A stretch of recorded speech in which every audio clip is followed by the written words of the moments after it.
Yo, what is good? My anime faithful, what is good, yo? Guys, I tried my best to make this character in this game, but come to find out, if you pick a lizard man, you can't put nothing on these characters, and I did not know that. And then I went in thinking I'm gonna make a, biker looking lizard, and you look, I just lost my armor. The armor that made me who I was. But regardless of all of that, we get quite a few interesting things popping off in this week's episode. We kind of get to see our Connie man show a little bit of ununderstanding jealousy or like just anger or something towards somebody. I mean, to be fair, this dude looks like someone that also has been touched by the black magic of the girl who can change you into animals. He just has a weird like art style. I mean, not art style. He has a weird like design style to him. The guy that's trying to get with the girl and loves eating her food and stuff like that. But in this show, I feel like it's a double meaning. I think he loves to eat her food and all that stuff because he might be like an assassin or knows about the things she's done, because let's be fair, she's gone against some of the craziest people who aren't just going to forget faces and did not die. So if you don't take out your enemies, what chance do you think you have, um, actually getting out without anyone knowing your identity, right? Like all of a sudden you're an easy person to start targeting because everybody wants money, everybody wants power, and that is two things the person who's in control of all of this, like the guy with the mushroom, has. He has power and a lot of money probably to be taking care of his spot, or just because of his power, he doesn't have to worry about anybody trying to test his will. But as a whole, I really do like this story. There's times when I wish the animation style looked exactly the same as when the girl goes berserk and fights her senpai. Just by the way his mask rips off and the way that he's animated through that whole thing, it's so gorgeous, man. I love it so, so much. And it sucks because it doesn't always look like that, but every time these guys show up, I like to call them the executioners. Every time they show up, they get some ridiculously fire animated fights and stuff like that that really throws me to Baki and throws me to just some of the CGI shows that have already been created by Netflix. But I think this one and Baki are my favorite by far, like hands down. And then the other show that was kind of like Baki, where it's just fighting for um, a bigger spot on the presidency or the company, something like that.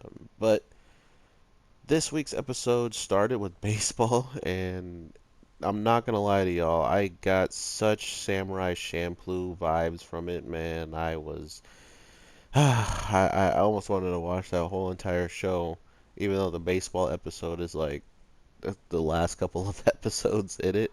Um, it's amazing to see just anime and people have such passion for a certain sport and bringing it to the forefront, even if it does have its weird quirks about it.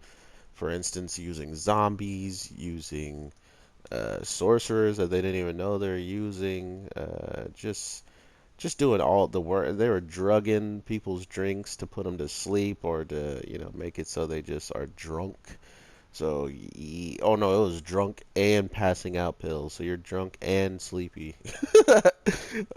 So it was a lot of weird stuff going on, which is what I expected from this world of quirky characters and powerful sorcerers and just really over the top doctors. Really, this is just about the doctors and their grudge in between each other.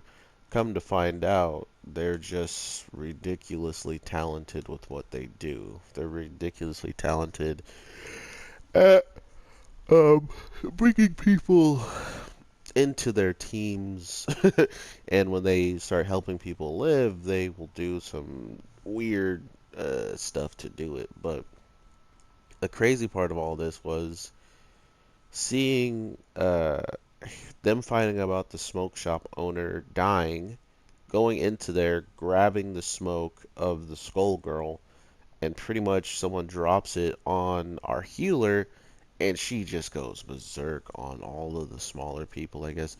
Or maybe just one person. It didn't even seem like she went all that ham because I expected more bodies, but maybe there were, and they just didn't feel like putting them in there and stuff. We only saw that she took out one person, and it was the one person who dumped the smoke on her in the first place. So I don't know about a rampage. She didn't even look like she messed up the people that she was with, right? Like no one seemed that injured or hurt by her, and they were right next to her.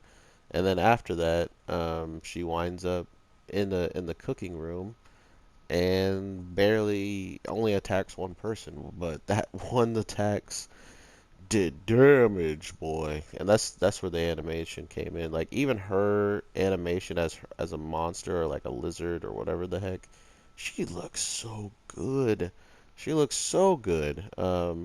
She looked like a really scary version of like a transformation by Zarbon or something along those lines. Like it looked really dope. So um, the other thing is, the girl with the skull kind of shows what she would be capable of if she actually was put in a bad situation. She might be able to kill the main guy and the main girl with her ability, just by how strong we saw her get from changing at that moment, where all of a sudden she's on the ropes and can't really do anything against a zombie, to absolutely just crushing every single bit and bone of him.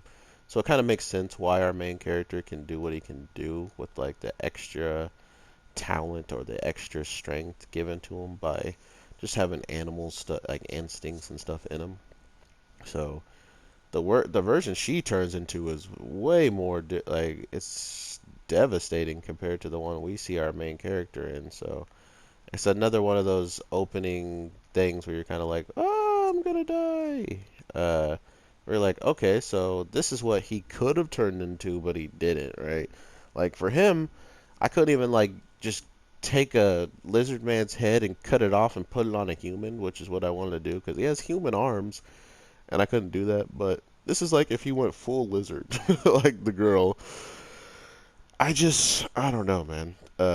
I feel like this show is so potent in just being weird and zany that it works really well for the show as a whole, and I look forward just to seeing what they do with these characters, what they do with this zany story that they've been started up since the beginning, and just what the heck is actually going to happen now that they know a little bit more about the girl who actually changed our main character, and what does that mean for him? What does that mean for the story?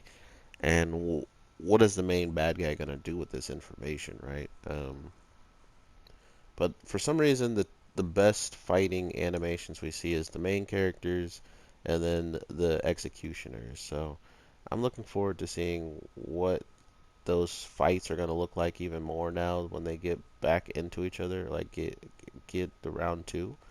Because as of right now, they seemingly don't stand a chance against these guys. I mean, maybe if they had more preparations to counteract stuff, but I just don't see it, right? Like, they have so much talent when it comes down to killing and fighting that they're just a scary pair, a scary duo, which we'll see how this story plays out, man.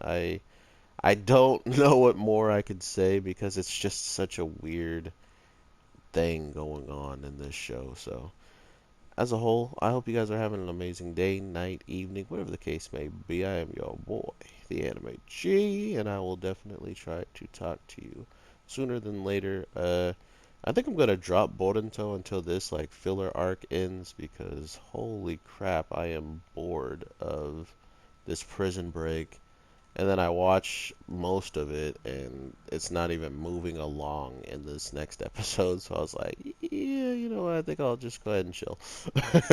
So, with all that being said, everybody, have an amazing day, night, evening, whatever the case may be. And I will talk to you in the next one. I am your boy, the Anime G, and I appreciate you stopping by. Watch me die. Oh, 50-50. Wow, you saw that.